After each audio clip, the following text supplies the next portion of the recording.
അപ്പം നമ്മളിന്ന് ചാമ്പയ്ക്ക അച്ചാറിടാനുള്ള പരിപാടിയാണ്. കുറച്ച് കോവയ്ക്ക അരിഞ്ഞ് ഉപ്പും മഞ്ഞളും തേച്ച് പിഴിഞ്ഞ്, മഞ്ഞളൊരല്പം ഉപ്പ് ആവശ്യത്തിന് തേച്ച് വെച്ചിട്ടുണ്ട്. അത് കൊണ്ടാട്ടത്തിന് വേണ്ടിയാണ്. ജസ്റ്റ് ഒന്ന് സ്റ്റീമർ അടുപ്പിൽ വെച്ചിട്ടുണ്ട്. അപ്പോൾ ജസ്റ്റ് ഒന്ന് ആവി കയറ്റി എടുത്താൽ മാത്രം മതി, വേവിക്കണ്ട. ജസ്റ്റ് ഒന്ന് തിള വരുമ്പം തന്നെ തീ ഓഫ് ചെയ്ത് വെച്ചിട്ട് തണുക്കുമ്പോൾ നമുക്ക് ഇത് ഉണക്കാനിടാം. ഇപ്പം അച്ചാറിടാനുള്ള പരിപാടിയാണ്. പാത്രം ചൂടായിട്ടുണ്ട്. അതിലേക്ക് നല്ലെണ്ണ ഒഴിച്ച്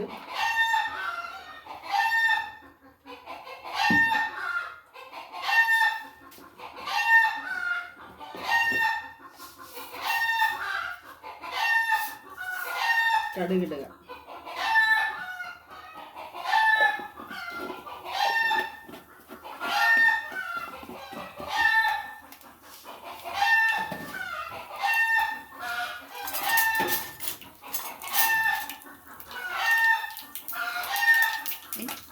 കടുക് പൊട്ടി വരുന്നുണ്ട്. അതിലോട്ട് കറിവേപ്പില,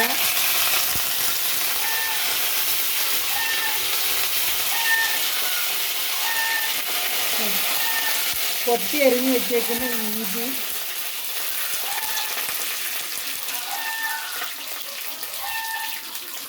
വെളുത്തുള്ളി,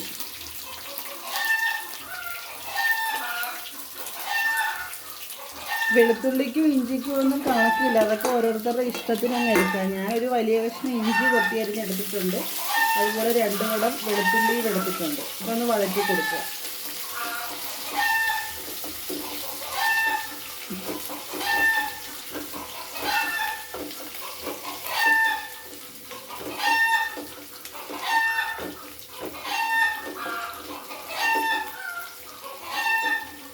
നമ്മളിപ്പുറത്ത് സ്റ്റീമറിൽ വെച്ച വെള്ളത്തിന് തിള വന്നിട്ടുണ്ട്. അതിലോട്ട് നമ്മൾ ഈ കോവയ്ക്ക ആവി കയറാൻ വേണ്ടി ഇടുവാണ്.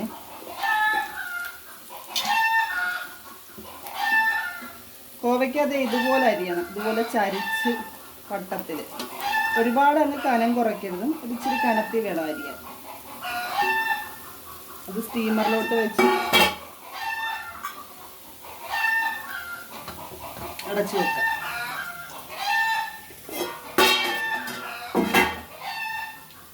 ആ സമയത്ത് നമ്മുടെ ഇത് വഴന്നുകൊണ്ടിരിക്കുക ഇവിടെ. അതിലോട്ട് ഫ്ലെയിം കുറച്ചിട്ട് നമുക്ക് ആവശ്യത്തിനുള്ള മുളക് പൊടി. ഇത് കാശ്മീരി ചില്ലിയും എരിവുള്ള മുളകും കൂടെ യോജിപ്പിച്ച് പൊടിച്ചെടുത്തതാണ്. അത് ഈ സ്പൂണിനൊരു 3 സ്പൂൺ ഞാൻ ഇട്ടിട്ടുണ്ട്.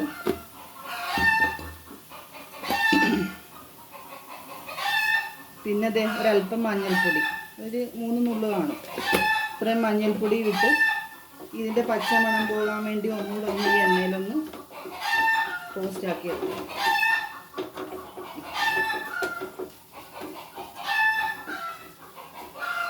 എന്നിട്ട് നമ്മൾ രണ്ടായിട്ട് പിളർന്ന് ഉപ്പിട്ട് ഉണങ്ങി വെച്ചേക്കുന്ന, ഒരു ദിവസത്തെ വെയിൽ കൊള്ളിച്ച്, നല്ലോണം ഉണങ്ങിയിട്ടില്ല, ഒരു ദിവസത്തെ വെയിൽ കൊള്ളിച്ച് വെച്ചേക്കുന്ന ചാമ്പയ്ക്കായ അത് ഇതിലോട്ട് തട്ടിക്കൊടുക്കുക. ഉപ്പിട്ടിട്ടുണ്ട്, അതുകൊണ്ട് പ്രത്യേകിച്ച് ഞാൻ ഉപ്പ് ചേർക്കുന്നില്ല.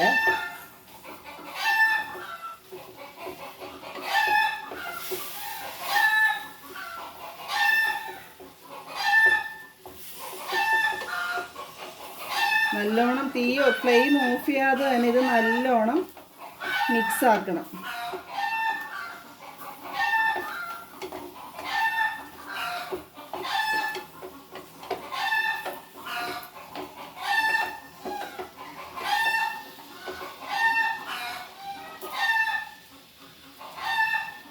നല്ലോണം മിക്സ് ആക്കിയിട്ട് ഇതിലേക്ക്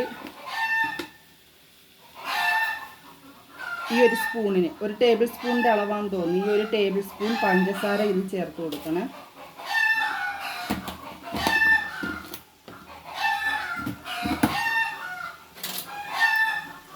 പിന്നെ ഉലുവാപ്പൊടി ഇത്ര ടീസ്പൂണാണ്, 1 ടീസ്പൂണിൻ്റെ പകുതി എടുത്തിട്ടുണ്ട്.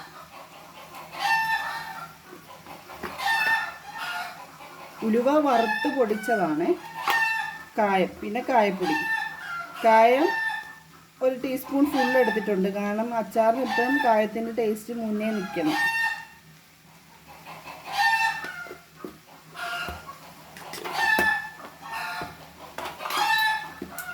വീണ്ടും ഇത് നല്ലോണം ഇളക്കി യോജിപ്പിച്ചിട്ട്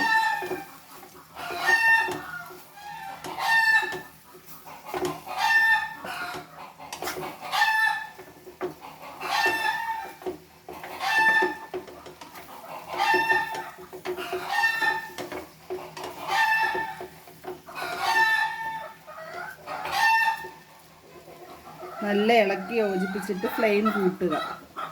ഫ്ലെയിം കൂട്ടി വെച്ചിട്ട് നമ്മുടെ കുറച്ച് വെള്ളം, അച്ചാറിന് ഈ ഇത് ഉണക്കിയത് കൊണ്ട് ഒരു ദിവസം വെയിൽ കൊള്ളിച്ചുകൊണ്ട് ചാമ്പയ്ക്ക ഡ്രൈ ആയിട്ടിരിക്കും. അപ്പോൾ ഇതിന് ആവശ്യത്തിന് ചാറ് വേണ്ടേ. അപ്പോൾ ഇത് നല്ല തിളച്ച വെള്ളമാണ്. തിളച്ച വെള്ളം ഇതിലോട്ട് ഒഴിച്ചു കൊടുക്കുക. വെള്ളം ഫുള്ളും ഞാനിതിൽ ഒഴിച്ചിട്ടുണ്ട്. വീണ്ടും ഒന്ന് ഇളക്കി യോജിപ്പിക്കുക.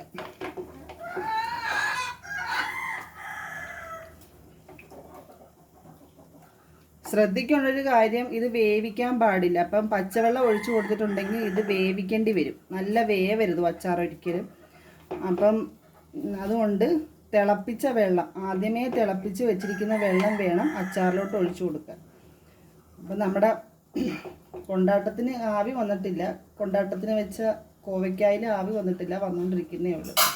അപ്പോൾ അച്ചാറിൻ്റെ പണി ഇത്രയേ ഉള്ളൂ. ഇത് ആവി വന്നതിന് ശേഷം ഫ്ലെയിം ഓഫ് ചെയ്യും. അത് കഴിഞ്ഞ് നമ്മളത് ഒന്ന് തണുത്തതിന് ശേഷം വാരി ഉണക്കാനിടും. അപ്പോൾ അച്ചാറിൻ്റെ പണി ഇത്രയേ ഉള്ളൂ.